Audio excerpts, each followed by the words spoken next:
They say silence is peaceful. That's why I booked the trip. I was burnt out from work, tired of the city noise, tired of people. I found a listing online for a secluded cabin in the mountains of Oregon. $60 a night.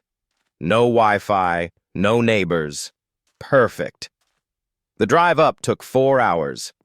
The last hour was on a dirt road that looked like it hadn't been used in years. When I finally saw the cabin, it looked exactly like the pictures. Rustic, wooden, surrounded by tall pine trees. I unpacked my bag, threw a steak on the grill, and sat on the porch watching the sunset. It was dead silent. No birds, no wind. Just silence. I remember thinking, this is exactly what I needed. If I had known what was waiting for me in those woods, I would have turned the car around and never looked back. The first sign that something was wrong happened that same evening. I was exploring the property before it got too dark. About 50 yards behind the cabin, there was an old shed. The owner hadn't mentioned it. The door was padlocked, but the wood was rotting. I peered through a crack in the wall. Inside, it looked empty, just some rusty tools. But then I saw it. In the corner, there was a sleeping bag, and it looked clean. Not dusty, not old, clean. Beside it was a pile of empty cans of beans and a fresh bottle of water. A chill went down my spine. I told myself it was probably just the owner keeping stuff there, or maybe a squatter had been there months ago. I walked back to the cabin, but I couldn't shake the feeling of being watched. You know that prickling sensation on the back of your neck? It wouldn't go away. Night fell. And in the woods, night is different. It's pitch black. I locked the front door, deadbolt and chain. I locked the back door. I even checked the windows. Around 11 p.m., I was reading a book on the couch. Knock, knock, knock. 3 loud, distinct knocks on the front door. My heart stopped. I sat frozen. My car was the only one in the driveway. The nearest town was 20 miles away. Who could possibly be knocking? I waited. "Hello?" I called out. My voice shook. Silence. I grabbed a kitchen knife, the biggest one I could find, and crept to the door. I looked through the peephole. Nothing. Just the empty porch and the darkness beyond. I convinced myself it was a branch falling on the roof, or maybe a raccoon. I didn't sleep that night. I sat on the couch, knife in hand, staring at the door until the sun came up. Morning came, and I felt foolish. In the daylight, everything seemed safer. I decided to go for a hike to clear my head. I walked deeper into the woods, following a deer trail. About a mile from the cabin, I found a clearing, and in the middle of the clearing was a tree stump. On the stump, someone had arranged rocks in a perfect circle, and inside the circle were photos. Polaroids. I stepped closer and my stomach dropped. They were photos of me. Me unpacking my car. Me sitting on the porch. Me grilling the steak. One photo was taken through the living room window. Last night. While I was reading. This wasn't a squatter. This was a hunter. And I was the prey. I turned around and sprinted back to the cabin. I didn't care about my clothes. I didn't care about the deposit. I just needed to get to my car. I turned around and sprinted back towards the cabin. The adrenaline was pumping so hard I couldn't hear anything except my own heartbeat. But then, I stopped. About 50 yards ahead, through the trees, I saw movement. I dove behind a thick bush and held my breath. It was him. The man from the photos. He was walking down the same trail I was on, heading towards the clearing where I just was. He was holding something long and rusty, a crowbar. He wasn't running. He was walking slowly, calmly, like he knew I had nowhere to go. If I had kept running, I would have run straight into him. I waited for him to pass. I could hear his heavy boots crunching on the dry leaves. Crunch, crunch, crunch.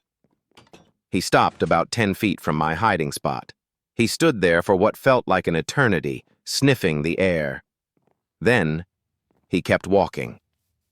As soon as he was out of sight, I scrambled up and ran in a wide circle through the dense brush, trying to get back to the cabin before he realized I wasn't at the clearing. I burst out of the tree line and saw the cabin. It looked safe. My car was right there in the driveway. I fumbled for my keys, dropping them in the dirt. My hands were shaking so bad. "Come on," I whispered. I grabbed the keys, unlocked the car door, and jumped in. I jammed the key into the ignition and turned it. The engine roared to life. I slammed it into reverse and hit the gas. The car moved, but it felt wrong, heavy. Then I heard the sound. Flop, flop, flop. I opened the door and looked down. All 4 tires were slashed. He didn't just want to watch me, he wanted to keep me here. That's when I heard a scream from the woods. He found the empty clearing.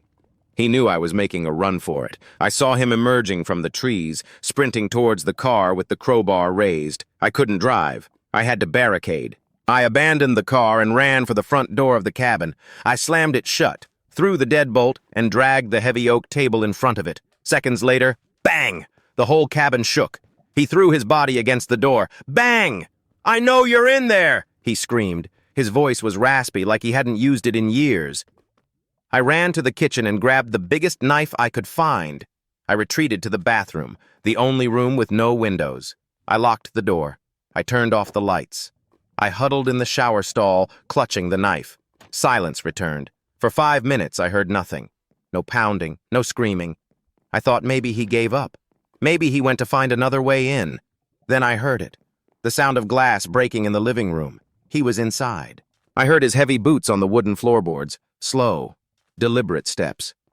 He wasn't rushing anymore. He was enjoying this. He started whistling, a low, off-key tune. I heard him opening doors, the bedroom, creak, the closet, bang. He was checking every room. I looked at my phone. 1 bar of service, just one. I dialed 911 again. 911, what is your emergency? I whispered as quiet as I could. He's in the house. Cabin on Blackwood Ridge, please hurry. Sir, speak up, I can't hear you. He's in the house, I hissed. Suddenly, the whistling stopped. Right outside the bathroom door, I saw the shadow of his feet under the door gap. He stood there, just breathing. Then the doorknob slowly turned. Click. Locked. He chuckled. A low, dry laugh. And then, the pounding started. He began swinging the crowbar at the bathroom door. Splinters of wood flew into the room. I squeezed my eyes shut and pointed the knife at the hole he was making. The door was giving way. I could see his eye through the crack in the wood. A wild, bloodshot eye. He raised the crowbar for the final blow. And then, sirens. Blue and red lights flashed through the crack in the door. The man froze. He cursed, turned around, and I heard him running towards the back door. I heard the police shouting outside. "Drop the weapon! Get on the ground!" Then, gunshots. 2 of them. Then silence. I didn't come out. Not until the police kicked down the bathroom door and told me it was over. They didn't catch him. The gunshots were warning shots, but he disappeared into the thick forest like a ghost. They found his campsite a few miles away, but the man was gone. But that's not the part that haunts me. The police searched the cabin for evidence. They found a hidden panel in the bedroom closet. Inside, there was a camera set up. It was pointed directly at the bed. But it wasn't just recording to an SD card, it was connected to a laptop. It was live streamed. The police told me that for the last 2 days, over 300 people had been watching me sleep on the dark web forum. They were betting on when he would make his move. I moved back to the city. I have an alarm system now. I have a dog. But sometimes, late at night, I check the corners of my room. Because the scariest part isn't that he was watching. It's that 300 other people were watching too. And nobody called for help.